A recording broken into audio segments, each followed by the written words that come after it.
Okay, so you did your report of findings. Congrats, welcome to the family. Now, here's just a rundown of what you went over in the back, in the rehab area. So now is the foam roller. So remember, you sit on it, cross one leg over the other leg. Whatever leg you have crossed, that's the hip you're gonna work on. So tilt to that side. So you're not going to be crossing this leg because you're not bringing this muscle to tension. You wanna bring this side. Then what you're gonna do is slowly roll up and down on that glute area.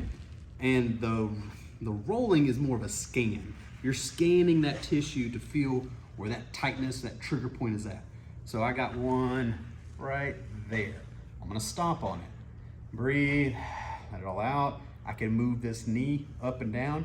This is called a pin and stretch technique. You're pinning that tissue down, and now I'm stretching that muscle around, okay?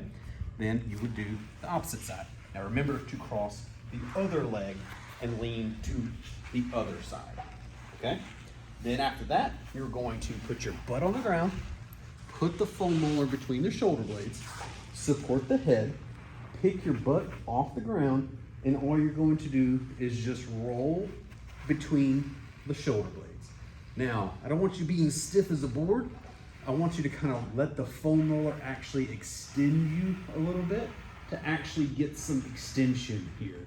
Okay, now sometimes I'll do my arms wide like this, and then there's other times I will hug it to kind of get that mid back, to get my shoulder blade and scapulas out of the way. Now to help accentuate that scapular area, we're gonna bring one arm across the chest, and just like in the hip, how we lean to that side, we're going to lean to this side. Pick the butt up off the ground, and you're going to just roll on that inside edge of that shoulder blade.